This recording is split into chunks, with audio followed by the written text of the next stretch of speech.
आप पढ़े लिखे रहेंगे तो अंबेडकर साहब का वो कथन याद रखिएगा, शिक्षा उस शेरनी का दूध है जिसने पिया है वो दहाड़ा है। तो आपको हर हाल में शिक्षा लेना चाहिए, वरना आपको लोग कुचल के चले जाएंगे। अंग्रेज तो छोड़िए, ये भारतीयों ने ये सा कुकर्म किया है। आप जलियांवाला बाग और इसमें देखेंगे तो ज्यादा खून खोलेगा आपको मूला कर्म में, जो भारतीयों ने किया यहाँ पे। और दिल को तकलीफ तो अपने पहुंचाते हैं, गैरों को पता क्या है कि दिल दुखता किससे।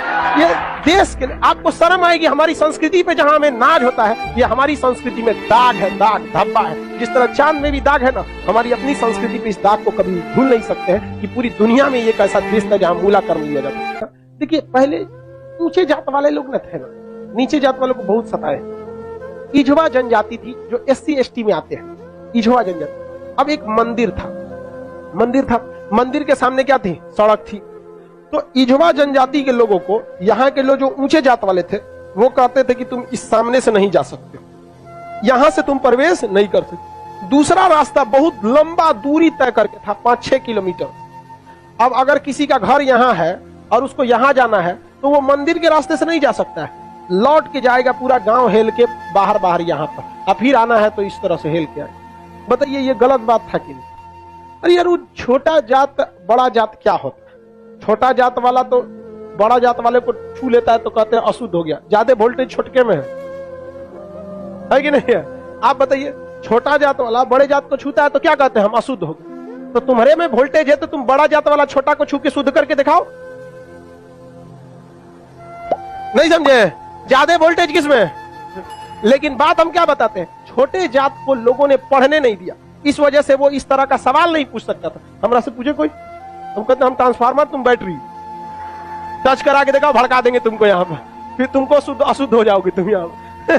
तो ये लोग बहुत गलत किए, ये गलत बात है यार। आज के वक्त में तो एटलीस्ट ये सोच नहीं होनी चाहिए। क्या छोटा बड़ा जात करते हो, मतलब क्या ये बताया जाए इनको? खुद हिंदू धर्म के शास्त्र में पढ़ी, आपको पढ़ाए ऋग वैदिक काल में जाति का निर्धारण कर्म के आधार पर उन लोगों ने अपनी फायदा के लिए जाति के आधार पर कर दिया, वंश के आधार पर किया कि नहीं किया?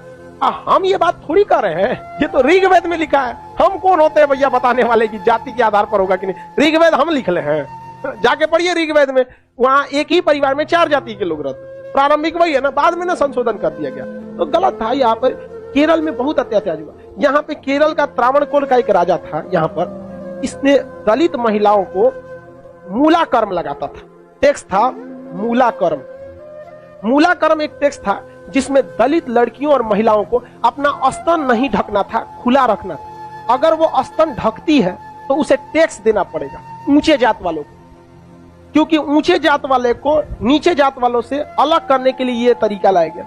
अब ये बताइए ये कितना नीच समाज की ये मानसिकता हो सकती है? ये आप कह सकते हैं कि जिस भारत में नारियों की पूजा होती है उस भारत में ये मूला कर्म स्तन ढकने के लिए, और वो भी इस नाते कि तुम दलित हो, कितना गलत है। और इसको देखिए, इस पे कोई बहुत बड़ा बवाल आज तक हुआ है नहीं, लेकिन एक मूवी अगर आ जाएगी पद्मावती, या एक बाजीराव मस्तानी, एक कोई मूवी आ जाएगी, या कोई किसी कंपनी का प्रचार आ जाएगा। अभी एक किसी कंपनी का कोई प्रचार आया था दीपावली को, उसके लिए बवाल हो गया। कभी इसके लिए बवाल हुआ है?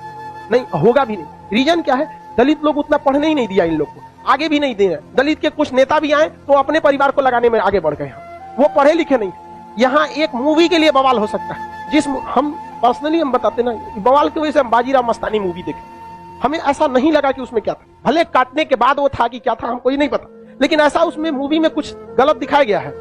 उसमें तो और बहादुरी दिखाया गया कि महिलाओं ने कि देखो भाई मरने के बाद भी हमने क्या किया है, जौहर, जो गलत था। अलाउद्दीन खिलजी, इससे नुकसान किसको था?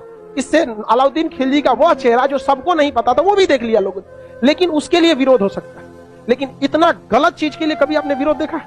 कभी नहीं। आप तो ये उन लोग को आज तक दबाए जाके रखा है। इतना गलत चीज वहां पे मूला कर्म लिया गया था, ये एकदम सरासर गलत है। और वहां पे जब टैक्स देने गया तो महिला जो थी ना, इस मूला कर्म को हटाने के लिए अपने स्तन को चाकू से काट दी और मर गई सब महिलाएं वहां पर। अब यह केरल ऐसा राज्य था जिसमें पुरुष सती होते थे। जब उनकी पत्नी अपना स्तन काट देती थी, ब्लड गिरने की वजह से मर जाते थे, तो चिता में पुरुष जाके मर जाता था कि हम ऊंचे जात वालों से नहीं लड़ सकते हैं, लेकिन हम अपना शरीर हम भी त्याग देते हैं। पुरुष भी सती हुआ है इस देश में, ये ऊंच और नीच जात वाले यहाँ पर। लेकिन इसे, और यही अगर ये कांड किसी ऊंचे जात वाले के लिए कोई दिल्ली सल्तनत का राजा किया रहता, आज न्यूज चैनल पे बैठ के बवाल हुआ रहता। लेकिन दलित है ना भाई साहब, कोई आवाज नहीं उठाता है यहाँ पर। इसलिए आप एजुकेशन रहिए, आप ऊंचे जात के हैं या नीचे जात के हैं, पढ़े लिखे नहीं रहेंगे ना तो लोग कचल के चले जाएंगे, और आप पढ़े लिखे रहेंगे तो अंबेडकर साहब का वो कथन याद रखिएगा, शिक्षा उस शेरनी का दूध है जिसने पिया है वो दहाड़ा है। तो आपको हर हाल में शिक्षा लेना चाहिए, वरना आपको लोग कुचल के चले जाएंगे। अंग्रेज तो छोड़िए, ये भारतीयों ने ये सा कुकर्म किया है। आप जलियांवाला बाग और इसमें देखेंगे तो ज्यादा खून खोलेगा आपको मूला कर्म में, जो भारतीयों ने किया यहाँ पे। और दिल को तकलीफ तो अपने पहुंचाते हैं, गैरों को पता क्या कि दिल दुखता किससे। ये देश के लिए आपको शर्म आएगी, हमारी संस्कृति पे जहां हमें नाज होता है, ये हमारी संस्कृति में दाग है, दाग धब्बा है। जिस तरह चांद में भी दाग है ना, हमारी अपनी संस्कृति पे इस दाग को कभी भूल नहीं सकते हैं कि पूरी दुनिया में एक ऐसा देश था जहां मूला कर्म लिया जाता है, लेकिन आज भी बहुत हल्के में इसे ले लिया जाता है, हल्के में ले। जानते हैं क्यों? क्योंकि ये दलित के साथ, समझा गया कि नहीं? बहुत ऐसा होता है। कितना आदमी बताएगा, ज्यादा हम भी बोलेंगे तो सोचा हमारा कहेगा तू दलित का फेवर कर, हम कौन सी फेवर कर, नहीं हुआ रहा था नहीं बोलते। इजवा जनजाति के लोगों ने विरोध किया और इजवा जनजाति वालों ने क्या किया, इसको हटाया और मंदिर के सामने से वो क्या होने लगे, ज्यादा। अरे भगवान ने कब कह दिया कि तुम हमको मतलब, अरे यार राम जी सबरी के जूठे बेर खाए थे, तू राम जी से बड़ा हो गया। अरे राम जी के पैर के धूल के बराबर है आज के वक्त में, चाहे कितना बड़ा प्रकांड विद्वान, सबरी के जूठा बेर खाए थे कि नहीं, जूठा बेर यहाँ। और आज लोग कहते हैं कि छू देंगे तो अशुद्ध। अरे भगवान जूठा बेर खाए, देख ले भाई, अब इससे बड़ा साक्ष्य क्या चाहिए। लेकिन नहीं, हम श्रेष्ठ रहेंगे, दूसरे को दबा के रखेंगे। ये सोच बहुत गलत है समाज में, और ये धीरे धीरे सही होगा, और इसको आप डायरेक्ट नहीं सही कर सकते। अभी समाज में ऐसे लोग हैं ना जिनके दिमाग में ये बैठा हुआ है उच्च जात हम श्रेष्ठ हैं, ये नहीं। ये समाज के लोग धीरे धीरे धीरे धीरे डिकम्पोज हो जाएंगे, बूढ़ा होके समाज। नई जनरेशन आ रही है ना, ये जनरेशन सही है, लेकिन इसमें भी बहुत सारे ऐसे हैं लोग जो ये बात को मतलब ले। लेकिन आज आप लोग युवाओं में आप देखिए, आप लोग में ऐसी सोच नहीं है, अभी नहीं है। लेकिन आप अपने घर में देखिएगा, अपने दादा पर दादा उन लोग में अभी भी ये सोच। हमारे यहाँ पे हमारी दादी भी थी तो नौटंकी करते थे, हम खटिया पे बैठे थे उनके, हमारी दादी से नहीं जमता था। कोई नौकर वोकर आते थे तो ना काम करने के लिए, तो उसके लिए अलग गिलास रखी थी, उसके लिए शीशा का अलगे रहता था। क्योंकि कौन सा तरीका आपका भाई, आप भी पीने के बाद धुल देंगे, वो भी धुला जाएगा, सब साफ हो जाएगा, इसमें कौन सा बात है। लेकिन ना, मर गई लो, खत्म कहानी। मेरी सच बता, हम तो सोचते हैं ना, कोई मरे तो हम उससे उठा के एक बार पूछे कि आपको ऊंचे जात वाले शमशान में फूंके कि नीचे जात वाला, और जो आपको आग लगाएगा ना वो किस जाति का हो, हरिजन होगा।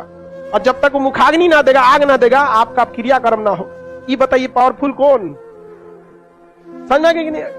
छोड़ो इस सब बात को, लेकिन क्या कहिएगा, आप शिक्षित रहिए। आपसे आदमी उम्मीद रखता है कि आप समाज में ये भेदभाव को खत्म कीजिए, क्योंकि आप जिस जाति में पैदा हुए, जिस परिवार में पैदा हुए, इसमें आपका कोई योगदान नहीं। हो सकता है कि आप किसी दूसरे जाति में पैदा हो सकते हैं, तो आपकी ये कोई योग्यता नहीं जिसे आपने अर्जित किया है। ये भाग भरोसे है कि आप ऊंचे जात में है तो कोई नीचे जात में है। खैर अब आगे आते हैं, किसी को कोई दिक्कत नहीं है।